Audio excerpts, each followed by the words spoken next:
वो रहमत आलम का लक़ब जिसको मिला है, वो नूर हुदा नूर हुदा नूर हुदा है, वो सल्ले अला सल्ले अला सल्ले अला है। सूद का पैसा, इंटरेस्ट का पैसा इस्तेमाल करना, सूद का पैसा खाना खिलाना, सूद का पैसा, इंटरेस्ट का पैसा दूसरों को देना, अपनी माँ की इज्जत लूटने के बराबर है।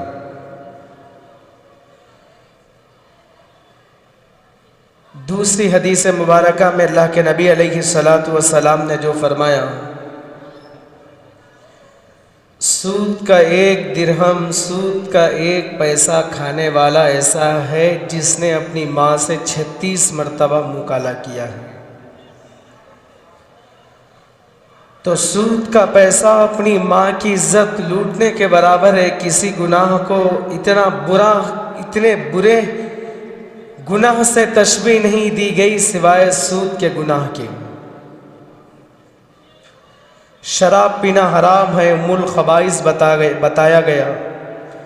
झूठ बोलना गुनाह है, हराम कमाना गुनाह है, बदनजरी गुनाह है, गीबत करना गुनाह है, चोरी करना गुनाह है। लेकिन सूद खाना गुनाह है, ऐसा गुनाह है अपनी माँ से 36 मरतबा मुंह काला करने से बदतर है। सूद के पैसे खाने को अपनी माँ के जिना, अपनी माँ से जिना करने के बराबर करार दिया है। तो आज उम्मत मुस्लिमा मसाइल मुस्तकिल आ रहे हैं कई जुमात से। छोटी दावत हो घरों के अंदर, बड़ी दावत हो घरों के अंदर, गैर ज़रूरी दावत हो तो इंटरेस्ट का पैसा लाकर खाया जाता है, खिलाया जाता है। आपको इस बात की इत्तला हो कि फलां शख्स हराम पैसे लाकर, इंटरेस्ट का पैसा लाकर वलीमे का खाना खिला रहा है, रिश्वत का पैसा लाकर आपको खिला रहा है, और आपके इल्म में इस बात की इत्तला है, तो आपको वो खाना खाना नाजायज है, आपके लिए वो खाना हराम है। क्या नमाजी, क्या बेनमाजी, क्या दीनदार, क्या बेदीनदार, क्या हज किए हुए, क्या बगैर हज किए हुए, सब सूद की लानत के अंदर मुख्तलिफ जावियों से मुब्तला है।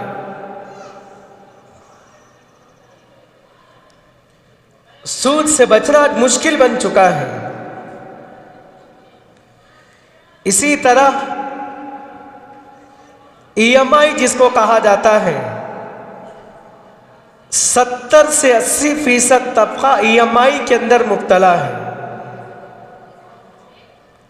अब जायज़ है या नाजायज़ है, किसके लिए जायज़ है किसके लिए नाजायज़ है, मैं वो आगे चलकर बताऊंगा। लेकिन तकरीबन नौजवान गैर मजबूरी, कोई मजबूरी नहीं है, चलो मजबूरी है अलग बात है, मजबूरी के दर्जे में इस्तेमाल की जा रही है, वो उलमा से पूछकर इस्तेमाल करना चाहिए, उलमा से मसाइल हल करें। लेकिन नौजवान गैर ज़रूरी EMI पर मोबाइल ख़रीद रहे हैं, उसकी EMI अदा कर रहे हैं, फिर उसकी EMI अदा नहीं हो रही है, फिर उससे कीमती मोबाइल EMI पर ले रहे हैं। कईयों नौजवानों के जेब में EMI का फ़ोन रखा हुआ है, गैर ज़रूरी, गैर मजबूरी। घरों के अंदर फ्रिज इस्तेमाल हो रही है तो EMI की हो रही है, घरों के अंदर वॉशिंग मशीन इस्तेमाल हो रही है तो EMI की इस्तेमाल हो रही है, घरों के अंदर AC इस्तेमाल हो रही है तो EMI पर इस्तेमाल हो रही है, किस्तों पर अदा की जा रही है। हद तो ये हो गई कि पहनने के कपड़े भी EMI पर खरीद कर पहने जा रहे हैं, नौजवान खरीद रहे हैं और पहन रहे हैं। तो क्या मसला यह पैदा होता है क्या EMI अज़रुए शरा जायज़ है या नाजायज़ है? EMI किसको कहा जाता है? कोई चीज खरीदी जाती है तो किस्तों पर उसको अदा करना पड़ता है। बहुत सारे मुआहदे उसके होते हैं और शरीयत ने इसकी इजाजत दी नहीं दी। किस्तों पर किसी चीज का खरीदना बेचना शरीयत ने जायज रखा है। किस्तों पर खरीदना यानी उधार खरीदना और उसको किस्तों पर अदा करना, उधार अदा करना, इतने महीने अदा हो, शरीयत ने इसकी इजाज़त दी है, इसकी मोहलत दी है। लेकिन उसके कुछ शराइत है, उन शर्तों के साथ उन चीज़ों को लिया जा सकता है, उधार लिया जा सकता है, किस्तों पर लिया जा सकता है। उसके कुछ शराइत होते हैं। शरीयत ने जो जायज़ शक्लें बताई है उसके शरीयत के दायरे के अंदर रहते हुए हम लोगों को अदा करना चाहिए। शरीयत ने जिसकी इजाज़त नहीं दी, शरीयत के खिलाफ काम ना करें। आज जो EMI का मसला है वो शरीयत से हटा हुआ मसला है। आज हम लोग EMI पर जो फ्रिज खरीद रहे हैं, कूलर खरीद रहे हैं, महंगे से महंगे सोफे खरीद रहे हैं, टीवी खरीद रहे हैं, AC खरीद रहे हैं, जो खरीद रहे हैं EMI पर खरीद रहे हैं, वो शरीयत, आज की EMI का मसला शरीयत से हटा हुआ मसला है। EMI जायज़ होने की चंद शक्लें हैं, चंद सूरतें हैं। EMI पर हम जो खरीद रहे हैं, मुआहदा जो कर रहे हैं, इतने महीने में अदा करूंगा, डाउन पेमेंट इतने बनूंगा, महीना इतने अदा करूंगा, नो कॉस्ट EMI 0% पर जो ले रहे हैं, ये तमाम जो मुआहदा होता है शरीयत ने उसकी इजाज़त रखी है, लेकिन चंद शर्तों के साथ जायज़ रखी है। EMI जायज़ होने की चंद सूरतें हैं, चंद शक्लें हैं। नंबर 1, खरीदने वाले बेचने वाले के दरमियान में ये मामला होना चाहिए, बीच में कोई फाइनेंसर, कोई बैंक ना हो। शरीयत ने जिस बात की इजाज़त दी, मैं रुक रुक कर समझा रहा हूँ, खुला खुला समझा रहा हूँ, जहन के अंदर रखिए, क्योंकि 80 से 90 तबका आप कह सकते हैं कि तकरीबन मुसलमान 80 से 90% मुसलमान EMI की लानत के अंदर, EMI की नहुसत के अंदर मुब्तला है। गैर मजबूरी, जिनके घरों के अंदर कोई मजबूरी नहीं है, आला से आला दौलत रखी हुई है, सिविल बढ़ाने के लिए, दीगर चीज़ें खरीदने के लिए, आसानी होने के लिए गैर ज़रूरी चीज़ें खरीद रहे हैं, घरों के अंदर ला रहे हैं और इस्तेमाल कर रहे हैं। कोई मजबूरी नहीं है लोगों को, पैसा दुनिया का रखा हुआ है, दौलत रखी हुई है, नेट कैश देकर लाकर घर के अंदर उस चीज़ को इस्तेमाल कर सकते हैं। लेकिन फिर भी नहीं, EMI पर ख़रीद कर लाते हैं, खुद की सिविल बढ़ाने के लिए सूदी मामलात में हाथ डालते हैं, क्रेडिट कार्ड का इस्तेमाल करते हैं। तो सबसे पहली शर्त यह है EMI की जो हम लोग इस्तेमाल कर रहे हैं, जायज़, खरीदने वाले बेचने वाले के दरमियान में मामला होना चाहिए, बीच में कोई थर्ड पार्टी ना हो, फाइनेंसर ना हो, बैंक ना हो। लेकिन आज हम लोग जो EMI पर खरीदते हैं, बीच में बैंक भी होता है, फाइनेंसर भी होता है, बैंक का ताल्लुक फाइनेंसर से होता है, फाइनेंसर का ताल्लुक बैंक से होता है। तो हम इस सबसे पहली शर्त ये जहन के अंदर रखें, चाहे कौन सी भी कंपनी हो, कहीं भी इस्तेमाल कर रहे हो, लेने वाले देने वाले दोनों के दरमियान मामला हो, बीच में कोई तीसरा फर्द ना हो, इन दोनों के दरमियान में मामला होना चाहिए। दूसरी शर्त यह है, EMI पर अगर कोई चीज़ खरीद रहे हैं, किस्तों पर जब आप खरीद रहे हैं, तो कितनी किस्तों में अदा करेंगे, ये भी मामला तय हो जाना चाहिए। दोनों के दरमियान में सबसे पहले मामला तय हो, दूसरा कोई ना हो। दूसरी शर्त यह है कि कितने किस्तों में अदा करेगा, वो भी खरीदते वक्त ही मामला तय होना चाहिए। तीसरी शर्त यह है कि मुद्दत भी उसी वक्त तय होना चाहिए, कितनी मुद्दत में अदा करेगा, कितनी वक्त में अदा करेगा, उसी वक्त खरीदते वक्त ये शर्तें होना चाहिए, कितने वक्त के अंदर, कितनी मुद्दत के अंदर अदा करेगा, पहली किस्त कब अदा करेगा, दूसरी किस्त कब अदा करेगा, ये सब मामला साफ साफ खरीदते वक्त होना चाहिए। चौथी शर्त यह है कि पैसे भी तय होना चाहिए, पहली किस्त में कितने अदा करेगा, दूसरी किस्त में कितने पैसे अदा करेगा और तीसरी किस्त में कितने पैसे अदा करेगा, ये भी मामला जब भी तय होना चाहिए। पांचवी शर्त यह है कि ताख़ीर होने की सूरत में जुर्माना, फाइनलिटी शरीयत में इसकी इजाज़त नहीं है। पांचवी शर्त यह है कि ताख़ीर होने की सूरत में जुर्माना अदा करना पड़ेगा या नहीं अदा करना पड़ेगा, वो भी बात तय करनी चाहिए। आज की जो EMI है, ताख़ीर होने की वजह से फाइनलिटी पे करना पड़ता है, जुर्माना पे करना पड़ता है, जिसकी वजह से हराम हो जाता है। हाँ, अगर आप ख़रीद रहे हैं इन शर्तों के साथ, अगर ताख़ीर होने की वजह से महीना भी तय हो गया, पैसे भी तय हो गए, मुद्दत भी तय हो गई, अगर किसी वजह से ताख़ीर हो गई, आप 1 महीना पैसे अदा ना कर सके जिसके पास से आप ख़रीद रहे हो, तो आपसे वो जुर्माना नहीं लेना चाहिए। अगर वो जुर्माना लेगा, फाइनलिटी लेगा, तो तमाम शर्तें हराम हो जाएगी, वो हराम की शक्ल में आ जाएगी, नाजायज़ नहीं होगी बल्कि नाजायज़ होगी। आज की जो EMI है, बीच में बैंक होता है, फाइनेंसर होता है, एक दूसरे का ताल्लुक़ होता है। EMI का मतलब ये होता है कि इजी मंथली पेमेंट। EMI का जो मतलब होता है इजी मंथली पेमेंट, यानी आपको आसानी से पे करने के लिए उसका नाम ये रखा गया है। अब नो कॉस्ट EMI का क्या हुक्म होता है, वो भी नाजायज़ होती है, क्योंकि नो कॉस्ट EMI के अंदर भी फाइनेंसर होता है, बैंक होता है, इन दोनों का ताल्लुक़ एक दूसरे होता है, इसी वजह से नाजायज़ है।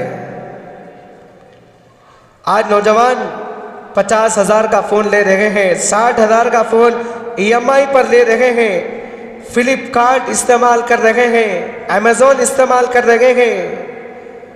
तो ये जायज़ है या नाजायज़ है, उलमाए कराम से तहक़ीक़ करके इस्तेमाल करना चाहिए, क्योंकि तकरीबन नाजायज़ शक्लें होती हैं। नाजायज़ चीज़ों का अगर एग्रीमेंट किया जा रहा है तो पहले से ही नाजायज़ है। क्रेडिट कार्ड का इस्तेमाल करना भी नाजायज़ है, क्योंकि तमाम हराम शर्तें उसके अंदर पाई जाती हैं।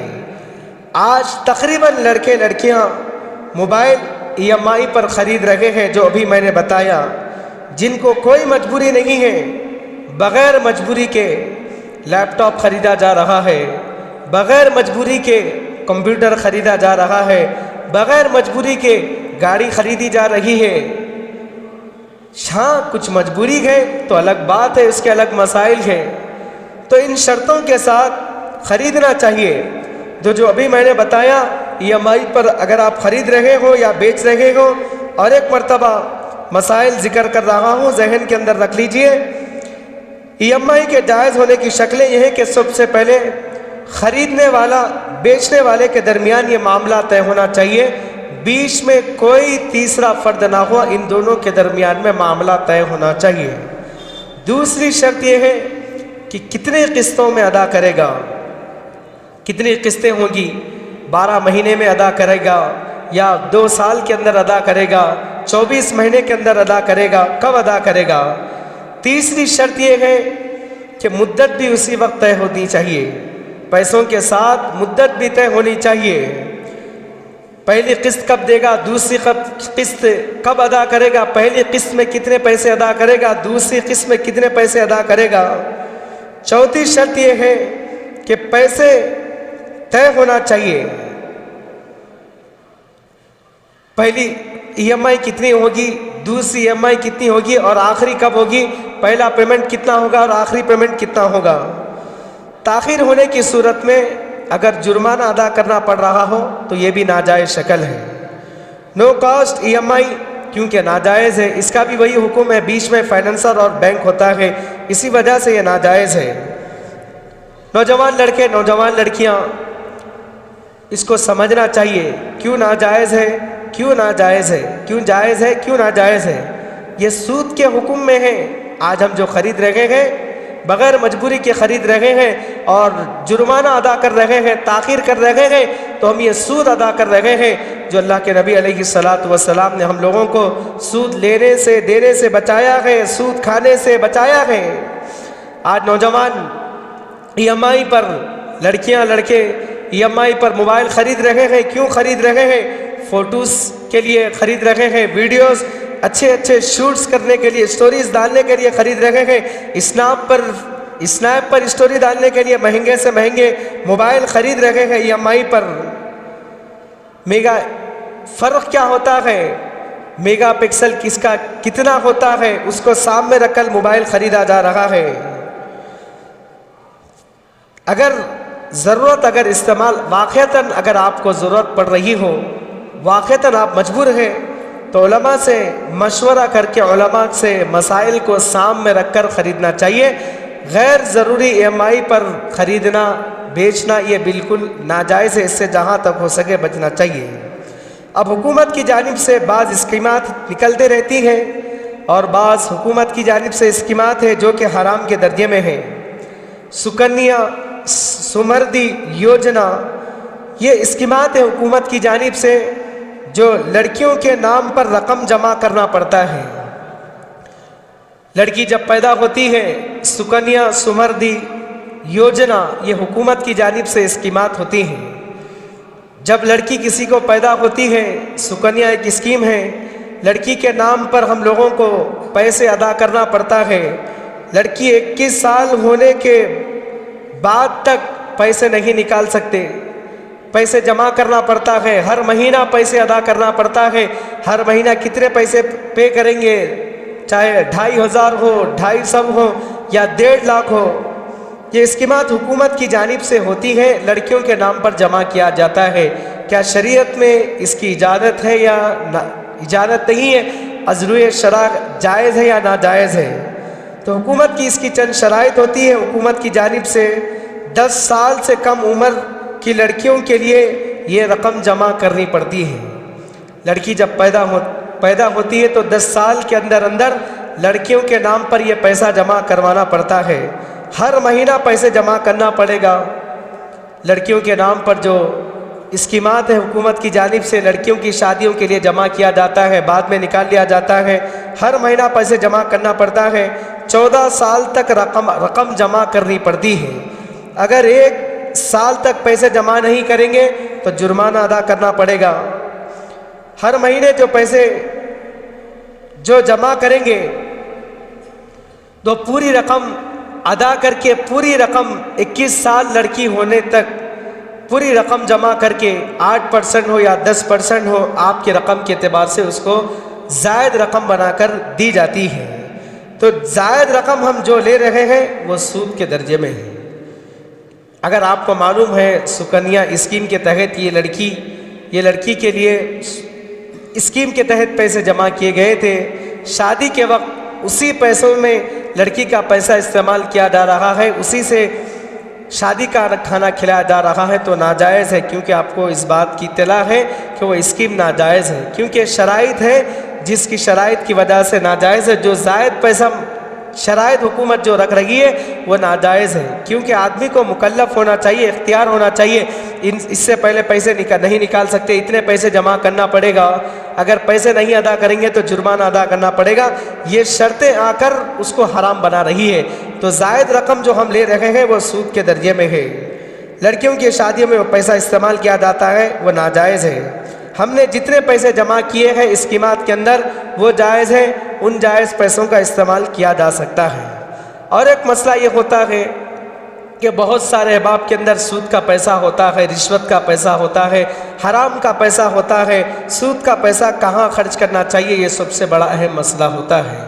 अल्लाह तबारक व तआला किसी को तौफीक दे देते हैं, अमल तौफीक तौबा की तौफीक दे देते हैं तो तौबा कर लेते हैं। तो अब सूद का पैसा, इंटरेस्ट का पैसा, चोरी का पैसा कहाँ पर खर्च करना चाहिए और क्या करना चाहिए, कुरान और हदीस को सामने रखकर उलमा इकराम ने 2 बातें बताई हैं। कुरान और हदीस को सामने रखकर उलमा इकराम ने 2 बातें बयान फरमाई है, ये पैसा यहाँ पर इस्तेमाल करो या ये पैसा यहाँ पर इस्तेमाल करो। पहली बात यह है कि जिसका पैसा है उसको लौटा दिया जाए, मालिक का पैसा मालिक को लौटा दिया जाए। मिसाल के तौर पर किसी फर्द के पास से किसी ने चोरी की है, उसको उसके मालिक का पता है, तो मालिक को उसकी रकम लौटा देना चाहिए। जो भी चीज़ चोरी की गई है, सोना हो, चांदी हो, रकम हो, कैश हो, रकम हो, जो भी हो, फ़ोन हो, जो भी चीज़ चोरी की गई है, अब वो चीज़ का क्या हुक्म है? या तो उस मालिक तक लौटा देना चाहिए। उलमा इकराम ने कुरान और हदीस को सामने रखकर जो दो बातें बयान फरमाई हैं, मालिक तक उसकी रकम लौटा दी जाए, मालिक तक वो चीज़ लौटा दी जाएगी।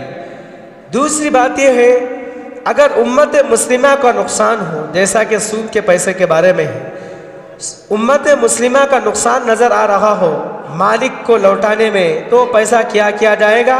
बग़ैर सवाब की नीयत से गरीबों के अंदर, यतीमों के अंदर, मिस्किनों के अंदर बग़ैर सवाब की नीयत से वो पैसा खर्च कर दिया जाएगा, बग़ैर सवाब की नीयत से सदका कर दिया जाएगा, मस्जिद में, मदरसे में नहीं लगाया जाएगा। हराम पैसा अगर मालिक को लौटाना नामुमकिन हो, मिसाल के तौर पर किसी ने चोरी की है, 1.5 लाख 2 लाख चोरी की है, और अगर वो पैसे लौटाना चाह रहा हो, अगर वो पैसा लौटाना नामुमकिन हो, तो क्या किया जाएगा? वो मर गया है, जिसके पास से पैसे उसने चोरी की है, वो शख्स दुनिया से मर गया, दुनिया से रुखसत हो गया, उस तक लौटाना नामुमकिन हो रहा है, तो उसके अजीज़ व अकारिब तक वो पैसे पहुंचा दिए जाएंगे। अगर वो भी दुश्वारी हो रही है, तो गरीबों के अंदर, मिस्किनों के अंदर, मजबूरों के अंदर वो पैसे लौटा दिए जाएंगे। रिश्वत के पैसों का क्या हुक्म है? बहुत सारे अहबाब रिश्वत लेते हैं, बहुत सारे अहबाब रिश्वत ले रहे हैं, आज भी ले रहे हैं, और देना मजबूरी है। अगर रिश्वत नहीं देंगे तो काम नहीं बनेगा। रिश्वत देना मजबूरी बन चुकी है बहुत से अहबाब की, और मुसलमान अफराद हैं जो रिश्वत का पैसा खाते हैं। अब हमारी मजबूरी है, देना पड़ेगा, वरना काम नहीं बढ़ेगा। अल्लाह के नबी अलैहिस्सलातु वस्सलाम ने क्या हदीस मुबारका के अंदर क्या फरमाया? अर्राशी वल्मुर्तशी किलाहुमा फिन्नार, रिश्वत का लेने वाला, रिश्वत का देने वाला दोनों जहन्नुमी है। लेकिन यहाँ पर देने वाले की मजबूरी है। मुसलमान बहुत से ओहदों पर हैं, ऊंचे ऊंचे ओहदों पर हैं, लेकिन रिश्वत खा रहे हैं। उनको आखिरत का खौफ नहीं है, अल्लाह का डर नहीं है, अज़ाब क़ब्र का डर नहीं है, क़ब्र का डर नहीं है, हशर का डर नहीं है, मीज़ान का डर नहीं है, पुलसिरात का डर नहीं है, किसी का डर नहीं है। दुनिया मेरी चमक जाए, दुनिया मेरी रोशन हो जाए, मेरे घर के अंदर पैसे आ जाए, मेरे घर के अंदर मेरे बच्चे मेरी चैन व सुकून की ज़िंदगी गुजारे, राहत के अंदर गुजारे, मेरे बच्चे ऊंचे ऊंचे हुदों पर पढ़े, मेरे बच्चे भी आला तालीम हासिल करें, मेरे बच्चे भी हराम पैसों से डॉक्टर बने, इंजीनियर बने, लॉयर बने। ये सोच बन चुकी है। तो और लोग रिश्वत का पैसा, हराम का पैसा खा रहे हैं। रिश्वत के पैसों का क्या हुक्म है? जो मैंने बता दिया था, एक शख्स था जो हराम का पैसा कमाता था, हराम का पैसा खाता था, ऑफिसर था। जब उसकी खबर खोदी गई, खबर जाकर उसकी जनाजे को लेकर आने तक उसकी खबर टेढ़ी हो चुकी थी।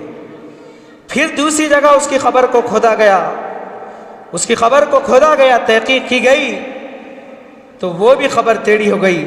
उस ज़माने के बहुत बड़े आलिम अल्लाह वालों के पास पहुँचे, पहुँचकर बताया गया कि फ़लाँ शख्स की खबर खोद रहे हैं। 3 से 4 जगह तक खोदी गई, खबर इसकी टेढ़ी हो रही है। तो उस अल्लाह वालों ने फरमाया शायद अल्लाह को यही मंजूर है, कोई उसका अमल बद था ज़िंदगी में, टेढ़ी खबर के अंदर उसको दफना दिया जाए। टेढ़ी खबर के अंदर उसको दफना दिया गया। तजीद व तकफीन के बाद तहकीक की गई, उसके घर वालों से पूछा गया ये क्या काम किया करता था, इसका अमल क्या था? तो उसके घर वालों ने बताया कि ऊंचे ओहदे पर फाइज था, इसका पेशा रिश्वत खाना, रिश्वत खाए बगैर कोई काम नहीं किया करता था, लोगों से रिश्वत खाना इसका पेशा बन चुका था। तो भाइयों, रिश्वत से, हराम से बचना चाहिए, हम लोगों को एहतियात करना चाहिए। रिश्वत अगर कोई इस्तेमाल कर रहा है, रिश्वत खा रहा है, तो हराम का पैसा है। जिससे उसने रिश्वत के पैसे लिया, सबको लौटाना पड़ेगा, वरना अल्लाह तबारक व तआला की अदालत में अजाब भुगतना पड़ेगा। जिन जिन लोगों से उसने रिश्वत खाई है, जिन जिन लोगों से उसने रिश्वत खाई है, रिश्वत कमाई है, सब का पैसा उसको हिसाब किताब करके निकालना पड़ेगा, वरना अल्लाह तबारक व ताला के पास सख्त अल्लाह की रहमत से महरूम हो जाएगा। लानतें हैं सूद खाने वाले पर, रिश्वत खाने वाले पर। बैंक के इंटरेस्ट का क्या हुक्म है? क्योंकि लोगों की अकाउंटों के अंदर लाखों रुपये पड़े हुए हैं, लोगों के बैंकों के अंदर करोड़ों रुपये पड़े हुए हैं, और लोग सवाल करते हैं क्या मस्जिद में लगाना चाहिए, क्या मदरसे में लगाना चाहिए। मस्जिद में इंटरेस्ट की रकम किसी भी सूरत हाल में नहीं लगाई जा सकती है। बैंक में जो इंटरेस्ट की रकम आ रही है, बैंक के अंदर अकाउंट के अंदर इंटरेस्ट की रकम जो बैंक हमको दे रहा है, पैसे रखने के बाद 1 साल 2 साल कई सालों से हमारा बैंक के अंदर अकाउंट है, लामहला हम नहीं चाहते हुए वो अकाउंट रकम के अंदर आएगी। अगर आप इस्तेमाल नहीं करेंगे तो बैंक वाले गैर गलत जगह इस्तेमाल करेंगे, हुकूमत गलत जगह इस्तेमाल करेगी, मुसलमानों के ख़िलाफ़ इस्तेमाल करेगी, शरीयत के ख़िलाफ़ इस्तेमाल करेगी। मैंने जो बता दिया, 2 बातें बताई। हराम का पैसा कहाँ इस्तेमाल करना चाहिए, उलमा इकराम ने कुरान और हदीस को सामने रखकर बता दिया। पहला, मालिक तक लौटा देना चाहिए। बैंक की जो अकाउंट के अंदर जो रकम आ रही है वो लौटाई नहीं जाएगी। बैंक के अंदर हमारे जो अकाउंट के अंदर जो रकम आ रही है वो पैसे निकाल कर मस्जिदों में किसी भी जगह नहीं लगाई जा सकती, मस्जिद की तामीर में नहीं लगाई जा सकती, मस्जिद के बैतुल खला में भी इस्तेमाल नहीं किया जा सकता है, मस्जिद के दरो दीवार में भी इस्तेमाल नहीं किया जा सकता है। मसाजिद के किसी काम में इंटरेस्ट का पैसा जो बैंक के अंदर जो रकम आ रही है कहीं पर इस्तेमाल नहीं किया जा सकता है। और सैयद ख़ानदान के जो अफराद हैं उन लोगों को इंटरेस्ट का जो बैंक के अंदर जो रकम आ रही है ये पैसा उन लोगों को भी अदा नहीं दिया जा सकता है। पाक पैसा देना चाहिए। हुजूर सैयद ख़ानदान के हैं तो पाक पैसा देना चाहिए, हदिया देना चाहिए, तोहफ़ा देना चाहिए। तो फिर आखिर ये पैसों का क्या किया जाए? गरीबों के अंदर, यतीमों के अंदर, मिस्किनों के अंदर, मजबूरों के अंदर बग़ैर सवाब की नीयत से ये पैसा वहाँ पर दे देना चाहिए, ज़रूरतमंदों की ज़रूरत पूरी कर देना चाहिए। और ख़ुद भी बैंक की अकाउंट के अंदर जो सूद की रकम आ रही है ख़ुद भी इस्तेमाल नहीं कर सकते, अपने बच्चों पर भी इस्तेमाल नहीं कर सकते। ये हराम है, सूद के दर्जे में है। बहुत सारे अहबाब इसको हराम मानते ही नहीं। 1 लाख के मिसाल के तौर पर 5,000 आ रहे हो या 10,000 आ रहे हो, 1 करोड़ के 1 लाख आ रहे हो तो खुशी खुशी बहुत सारे अहबाब इस्तेमाल कर रहे हैं। नाजायज़ है, हराम है। अपने बच्चों पर भी इस्तेमाल नहीं कर सकते, अपने घर वालों पर भी इस्तेमाल नहीं कर सकते। गरीबों के अंदर, यतीमों के अंदर, मिस्किनों के अंदर, मजबूरों के अंदर, लाचारों के अंदर बग़ैर सवाब की नीयत से ये दे देना चाहिए। तो कई जुमात से उन्वान को लेकर आ रहा था। आज जुमे के अंदर तकरीबन EMI के मसाइल आ गए हैं।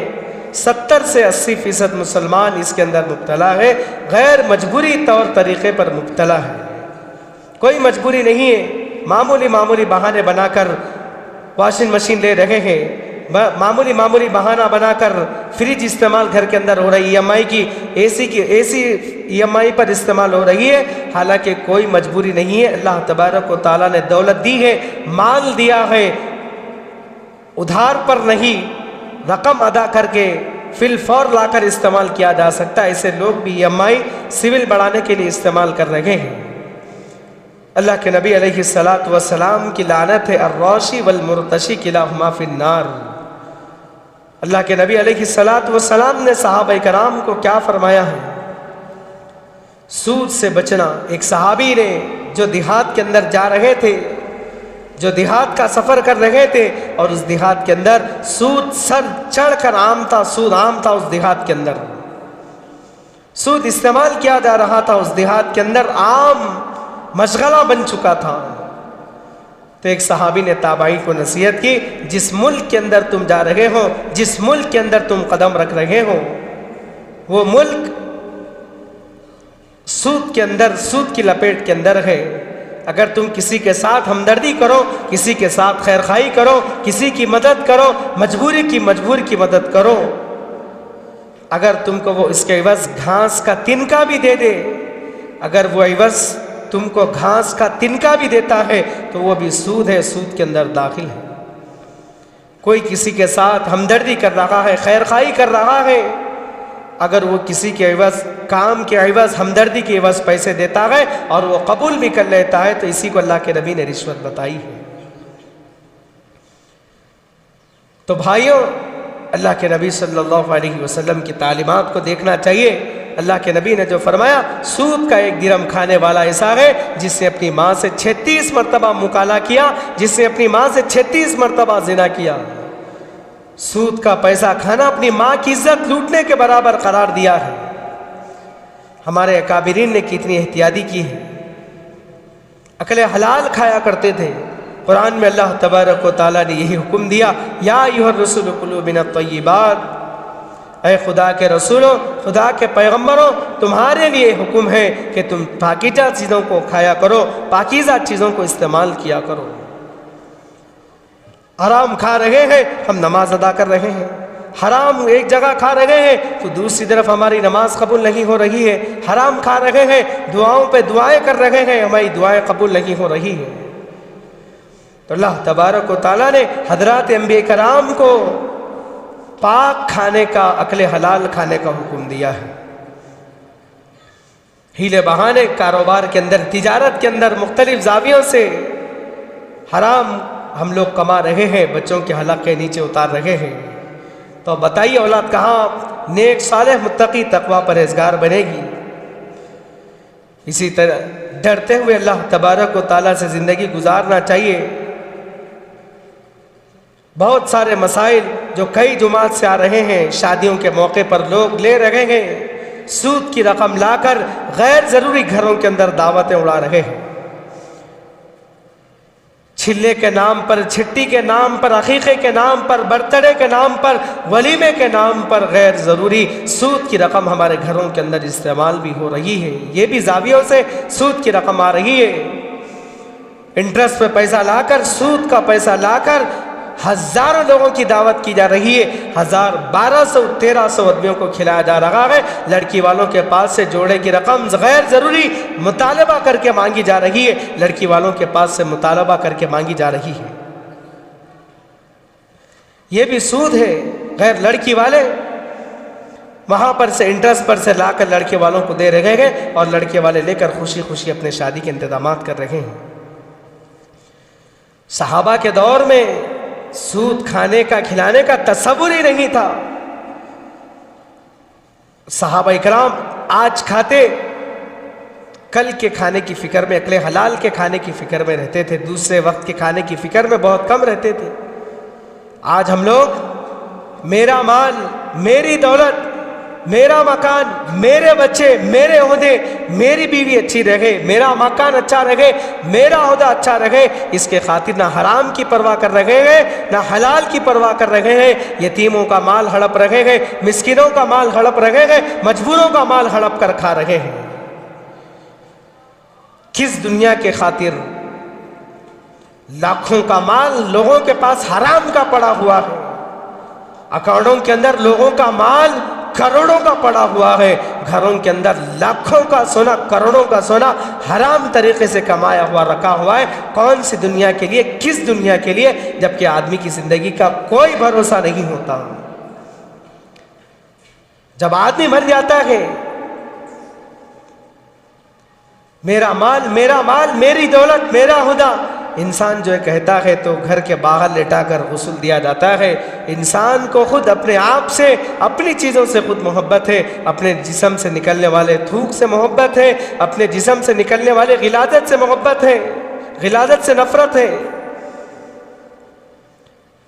तो भाइयों, अकले हलाल कमाने की फ़िक्र में रहना चाहिए, अकले हलाल खाने की फ़िक्र में रहना चाहिए। अल्लाह के नबी अलैहिस्सलातु वस्सलाम ने बताया, ये दुनिया मुख्तसर दुनिया है, ये दुनिया ना किसी के साथ वफ़ा की है और ये ना दुनिया किसी के साथ वफ़ा करने वाली है। दुनिया के अंदर बड़े बड़े बादशाह खाली हाथ आए और दुनिया से खाली हाथ, बड़े बड़े बादशाह दुनिया से खाली हाथ रुखसत हो गए। बादशाहों के अंदर किस चीज़ की कमी थी? क्या कोई बता सकता है? क्या कोई बाप ने बेटे को नसीहत की? क्या किसी ने नसीहत की मरते वक्त मेरा जेवर, मेरा माल, मेरा हुदा, मेरे बाजू दफन कर देना? ये दुनिया किसी की नहीं है। दुनिया किसी के साथ ना वफा की है और ना दुनिया किसी के साथ वफा करने वाली है। अल्लाह के नबी अलैहिस्सलातु वस्सलाम ने हर वो तौर तरीक़े हम लोगों को सिखाए हैं। सहाबा कराम रिज़वानुल्लाहि ताला अलैहिम अजमाइन भूखे रहना गवारा करते, भूख को बर्दाश्त किया, शिद्दत को बर्दाश्त किया, तकलीफ़ को बर्दाश्त किया, लेकिन सहाबा कराम कभी हराम लुक़मे के ऊपर हराम लुक़मा नहीं खाया करते थे। सहाबा कराम जब कभी खाना खाते तो हलक के नीचे एक एक लुक़मा उतारते तो तहक़ीक़ करते, क्या ये हराम का है या हलाल का है। आज हम लोग बग़ैर तहक़ीक़ के खा लेते हैं। ये लाकर दे दिया खा लेते हैं, वो दावत दे दिया खा लेते हैं, जो भी खिला देता है, जबकि हम लोगों को मालूम है फ़लाँ शख्स का पैसा हराम का पैसा है, फ़लाँ शख्स की दौलत आई हुई हराम की दौलत है, फ़लाँ शख्स का नाजायज़ पैसा है, नाजायज़ तरीक़े से आया हुआ पैसा है, नाजायज़ तरीक़े से इस्तेमाल किया हुआ पैसा है। फिर भी हम लोग खुशी बखुशी दावतें कबूल करते हैं और खाते हैं और इस्तेमाल पैसे वो भी करते हैं। अल्लाह तबारक व ताला से दुआ फरमाइए कि अल्लाह तबारक व ताला हराम से हम सब की हिफाजत फरमाए। अल्लाह तबारक व ताला अकले हलाल खाने की तौफ़ीक़ अता फरमाए। आमीन सुम्मा आमीन। व आखिर दावाना अनिल हम्दुलिल्लाहि रब्बिल आलमीन।